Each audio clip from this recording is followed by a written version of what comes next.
Hello friend, welcome to my channel. आस्तीन में design बनाने के लिए सबसे पहले हम बाकरम लेंगे। तो फ्रेंड, हमारी बाकरम की लंबाई कितनी है, सबसे पहले हम ये नाप लेते हैं। बाकरम की लंबाई 11 इंच है। अब हम बाकरम की चौड़ाई नाप लेते हैं। तो फ्रेंड, बाकरम की चौड़ाई 4.5 इंच है। अब हमें इस तरीके से फोल्ड करना है बाकरम को। इस तरीके से एक बराबर में फोल्ड करने के बाद हम नीचे की साइड से 3.5 इंच की इस तरीके से लंबाई नापेंगे। तो बिल्कुल इसी तरीके से आपको भी 3.5 इंच की लंबाई नापकर यहाँ पे टिक लगा देना है। यहाँ पे टिक लगाने के बाद अब इसके ऊपर की साइड में हम 3.5 इंच की लंबाई नापेंगे। इस तरीके से आपको लंबाई नाप लेना है। ऊपर की साइड में हमारे 4 इंच की लंबाई है। तो अब हम क्या करेंगे फ्रेंड, इसे इस तरीके से लाइन अप कर देंगे जहाँ पे हमने टिक लगाया है। इस तरीके से लाइन अप कर देंगे। अब नीचे की साइड से हमें क्या करना है फ्रेंड, 1/2 इंच की दूरी पे हमें टिक लगाना है।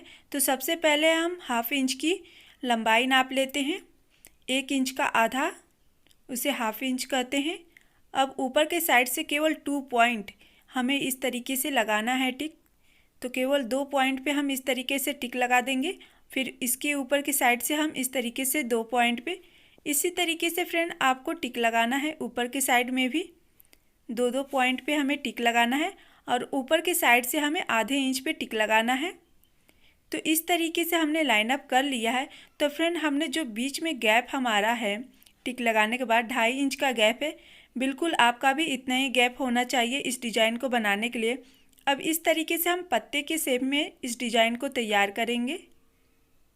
तो एक बराबर में इस तरीके से आपको पत्ते के शेप में डिज़ाइन बना लेनी है।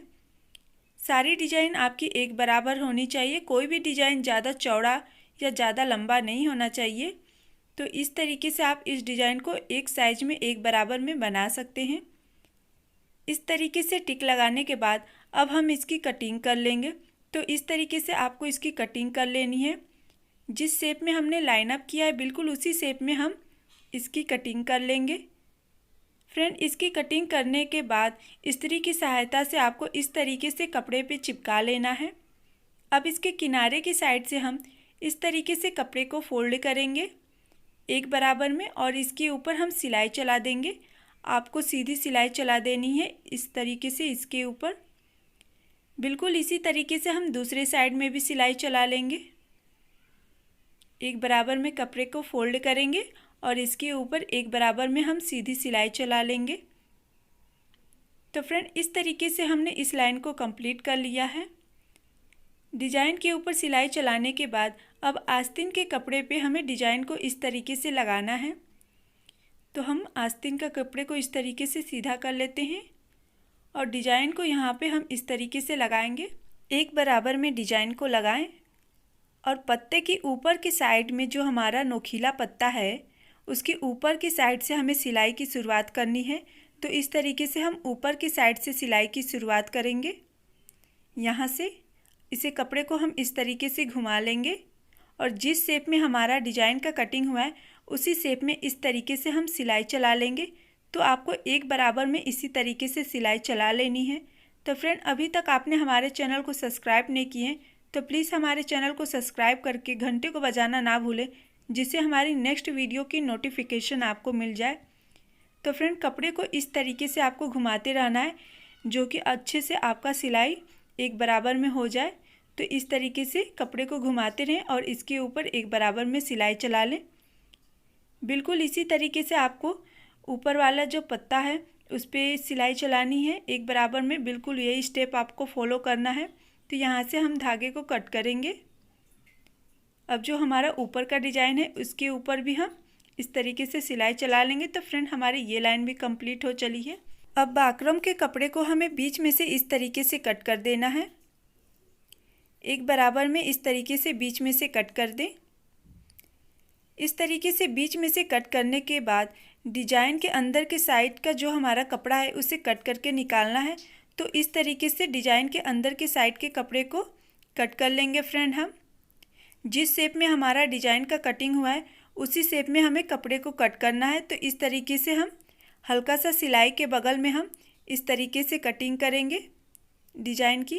तो बिल्कुल इसी तरीके से आपको भी कटिंग करना है। इस तरीके से एक बराबर में आपको करना है। बिल्कुल वही शेप होना चाहिए और ज़्यादा चौड़ा नहीं होना चाहिए। इस तरीके से सिलाई के एकदम हल्के बगल में ही आपको कटिंग करनी है। तो फ्रेंड हमने सारे डिजाइन की कटिंग कर ली है। अब इस तरीके से हम बाकरम को फोल्ड कर देंगे, जो कि इस तरीके से हमारा डिजाइन परफेक्ट बैठ जाएगा। इस तरीके से एकदम पूरे शेप में आ जाएगा। तो सारे डिजाइन को इसी तरीके से फ्रेंड फोल्ड कर दे एक बराबर में। तो फ्रेंड वीडियो में आप देख रहे हैं कि जो कि हमारा डिजाइन बहुत ही अच्छा से फोल्ड हो गया है और हमारे डिजाइन में बहुत ही अच्छा फिनिशिंग आया है।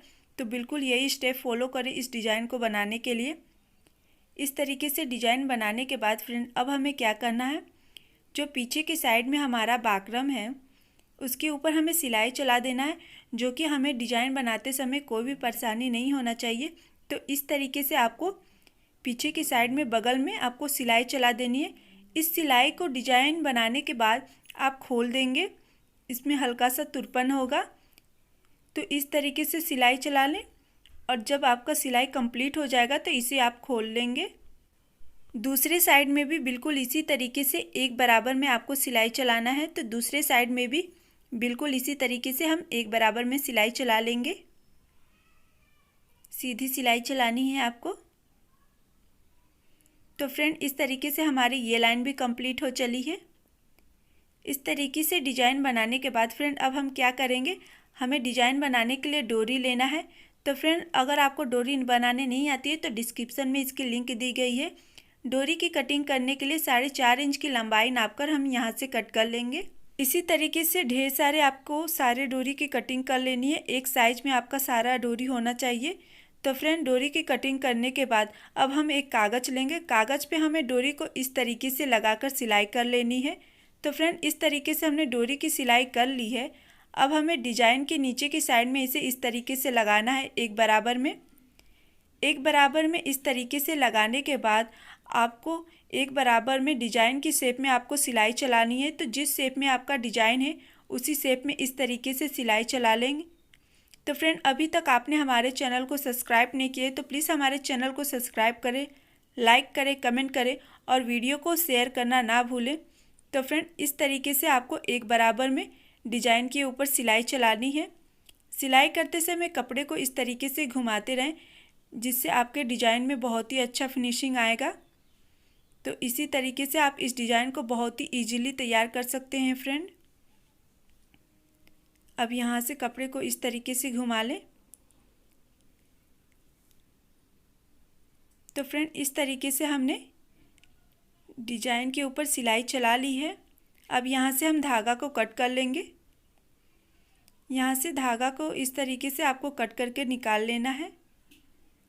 अब जो हमारा पीछे के साइड में जो हमारा डिजाइन है उसे कट कर लेंगे। यहाँ से हम बिल्कुल इसी तरीके से आपको भी कट कर लेना है। अब दूसरे डिजाइन में हमें डोरी का डिजाइन लगाना है। तो यहाँ पे इस तरीके से एक बराबर में लगाएंगे हम। इस तरीके से एक बराबर में आपका डिजाइन होना चाहिए और इसके ऊपर जिस तरीके से हमने पहले वाले पे सिलाई चलाया है बिल्कुल उसी तरीके से हम दूसरे पे भी सिलाई चला लेंगे। तो फ्रेंड हमारी ये लाइन भी कंप्लीट हो चली है। अब पीछे की साइड से इस तरीके से हम जो हमारा कागज़ है हम निकाल लेंगे और नीचे की साइड से हम इस तरीके से इसे फोल्ड करेंगे और इसके ऊपर सीधी सिलाई चला लेंगे। तो एक बराबर में आपको नीचे की साइड से कपड़े को फोल्ड करना है और इसके ऊपर एक बराबर में सीधी सिलाई चलाना है। सिलाई करते समय फ्रेंड इस बात का ध्यान रखें कि आपका कपड़ा एक बराबर में फोल्ड होना चाहिए, कहीं ज़्यादा चौड़ा नहीं होना चाहिए और कहीं ज़्यादा पतला नहीं होना चाहिए। इस तरीके से एक बराबर में आपका डिजाइन होना चाहिए। तो फ्रेंड इस तरीके से डिजाइन बनाने के बाद आपको डोरी में इस तरीके से मोती लगा लेना है। तो यहाँ पे हमने इस तरीके से मोती लगा लिया है। Thanks for watching my video.